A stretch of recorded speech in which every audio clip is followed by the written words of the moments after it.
राजनितिकनि सालाव बर'नि माखासे माबाफ्रा गोदोगोन। जोंनि डिमान्डखौ जाफुङागौ माने जों नांनाया जोंना कन्टिनिउ थांबाय थागोन। एन जोंखोल बिथाङानो जोंखौ थैनानै गावनि जिउखौ बावनानैनो खोन्थालांनो हाबायबा, बिथाङानो जुदि गावनि आगोमा जिउखौ बावनो हायोबा जों मानो बावनो हाया जाथिनि खाथेराव।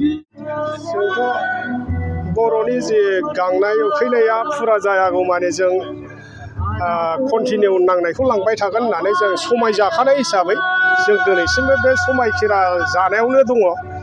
खिन्थु दिनै जोंनि नांबाय थानायनि गेजेराव गावजों गाव थैलायनाय माबाया माने गावजों गाव माबाफोरनिफ्राय जोंनि एनिमिफोरनिफ्राय थाखा फैसा जानानै जोंखौ एरना होनाय, गावथार होनाय, गावनि गेजेराव थैलायनाय माबानिफ्राय जाहाथे जोंनि रायजो राजानि गेजेराव बेबादि थाखा लबिया, थाखा जानानै गावजों गाव खोन्थालायनाया गोजानाव थायो।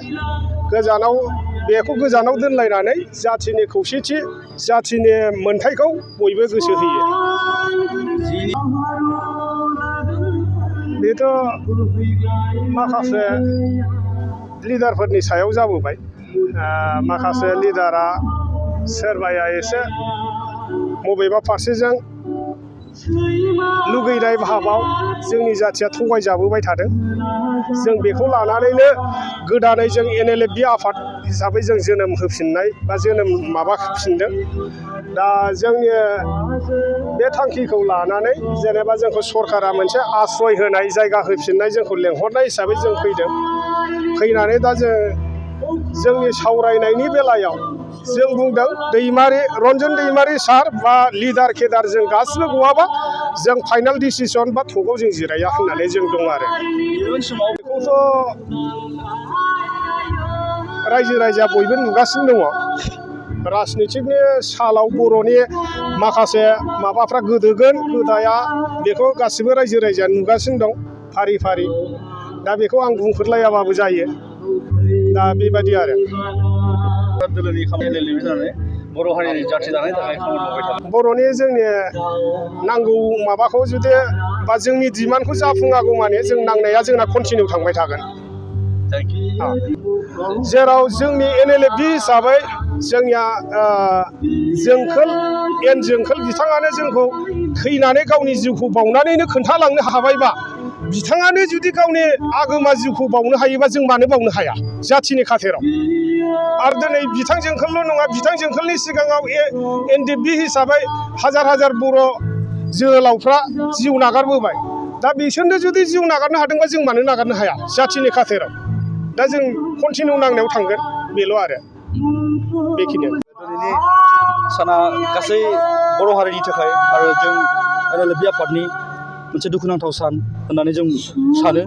आरो बे नंगौ, थांनाय 2021 मायथाइनि 13 जुलाइआव जोंनि उदालगुरि डिस्ट्रिक्टनि माजबाट हालामाव एन जोंखोल बिथांखौ पुलिसा हमनानै खास्रि बिस्रि बिथांखौ बुथारदों। दा बिथांखौ बिथां थैनायनि सानखौनो जों दिनै नैबे क'क्राझारनि डेजिगनेटेड केम्पआव गासेथि मुंख्लं सान हाबाफारि महरै जों फालिदों। आरो जों इयुनावबो बिथांनि मुंख्लं सानखौ NLFB जेब्लासिम थागोन अब्लासिम जों फालिलांबाय थागोन। आरो बिथांखौ जों अरायबो मान आरो सन्मान होगोन। आरो आसा खालामो बिथांनि जा सिमां, जा थांखि, बेफोर सिमांफोरा आरो थांखिफोरा सानसे मोगथां महर मोनगोन। दिनै बर' हारिनि उदांस्रिनि दावहायाव गोबां जोंनि बर' बिर जोहोलावफोरा मुंख्लं जालांबाय। आरो गोबाङानो दिनै लिडारजों लोगोसे केडार्सफोराबो जोबथेसालियाव जोबजानानै दङ। दिनै बे जोबथेसालियाव जायफोर बिथांमोना दङ, बिथांमोना गोथाङैनो गोथैफोरबायदि जानानै दङ। मानो होनोब्ला जों बेखौ बुङोब्ला, बर' रावाव बुङोब्ला गोथाङैनो गोथै मुंख्लंफोर। दा बिथांमोननि सिमाङा गोख्रै जाफुंगोन। आरो आसा खालामो जोंनि जा सिमां, बे सिमाङा सानसे मोगथां महर मोनगोन। आरो मुंख्लंफोरा सानसे सोरगोआव थानानै जोंनि जाफुंसार जानाय हाबाफारिखौ मोजां बाख्नायहरगोन। आं बेखौनो दिनै बे सेथि मुंख्लं सान हाबाफारिनि गेजेरजों फोरमायो नोंथांमोननि चेनेलनि गेजेरजों।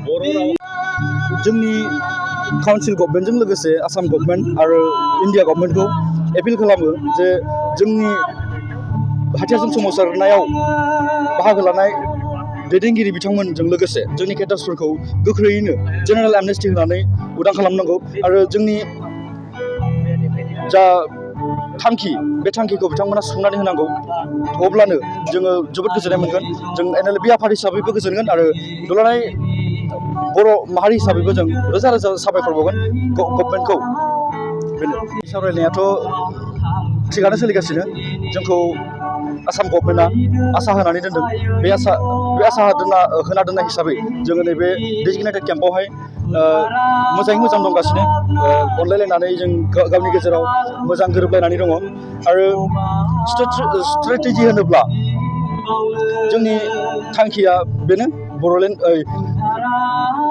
बर' माहारिनि जा अलखद सम बे अलखद समाव रैखाथि होनायजों लोगोसे जों बर' हारिखौ उदां खालामनांगौ जोंनि गुबै माबाया बेनो जानानै दं आरोखि